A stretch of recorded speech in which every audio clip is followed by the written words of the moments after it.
One left, yes. One right, yes. Two right, yes, yes. And so on and on. As the count grew, he slowed down and began to get shaky and weepy. He was leaving the water further and further behind, and he was getting afraid. Goblins might be about, and he had lost his ring. At last, he stopped by a low opening on the left as they went up. 7 right, yes. 6 left, yes, he whispered. This is it. This is the way to the back door, yes. But we durstn't go that way, precious. No, we durstn't. Goblins is down there. We smells them. We must wait here, precious. Wait a bit and see. So here they were. Gollum had brought Bilbo to the way out after all, but Bilbo could not get past. There was Gollum sitting humped up right in the opening, and his eyes gleamed cold in his head as he swayed it from side to side. Bilbo almost stopped breathing. He was desperate. He must get away out of this horrible darkness while he had any strength left. He must fight. He must stab the foul thing, put its eyes out, kill it. It meant to kill him. No, not a fair fight. He was invisible now. Gollum had no sword. Gollum had not actually threatened to kill him, or tried to yet. And he was miserable, alone, lost. A sudden understanding, a pity mixed with horror welled up in Bilbo's heart. A glimpse of endless unmarked days without light or hope, hard stone, cold fish, sneaking and whispering. All these thoughts passed in a flash of a second. He trembled.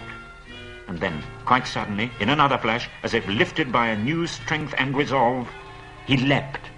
No great leap for a man, but a leap in the dark. Straight over Gollum's head he jumped. Gollum threw himself backwards and grabbed as the hobbit flew over him. But too late. His hands snapped on thin air, and Bilbo, falling fair on his sturdy feet, sped off down the new tunnel.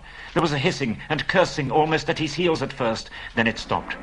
All at once there came a blood-curdling shriek filled with hatred and despair. Gollum was defeated. He dared go no further. He had lost.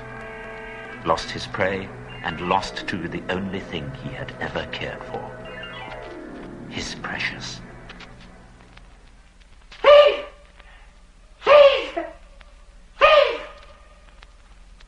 Goblins! We hate it! We hate it! We hate it forever! The cry brought Bilbo's heart to his mouth, but still he raced on. Scuttling as fast as his legs would carry him, he turned the last corner and came suddenly right into an open space, where the light, after all that time in the dark, seemed dazzlingly bright. Really, it was only a leak of sunshine in through a doorway, where a great door, a stone door, was left, standing open. Bilbo blinked, and then suddenly he saw the goblins. Goblins in full armour with drawn swords sitting just inside the door and watching it with wide eyes, and watching the passage that led to it. They saw him sooner than he saw them. Whether it was an accident or a last trick of the ring before it took a new master, it was not on his finger. With yells of delight, the goblins rushed upon him. A pang of fear and loss, like an echo of Gollum's misery, smote Bilbo, and forgetting even to draw his sword, he stuck his hands into his pockets. And there was the ring still, in his left pocket, and it slipped on his finger. The goblins stopped short. They could not see a sign of it. He had vanished. Whistles blew, armour clashed, swords rattled. The goblins cursed and swore and ran hither and thither. There was a terrible outcry. Bilbo was dreadfully frightened. I must get to the door. I must get to the door, he kept on saying to himself. It was like a horrible game of blind man's buff.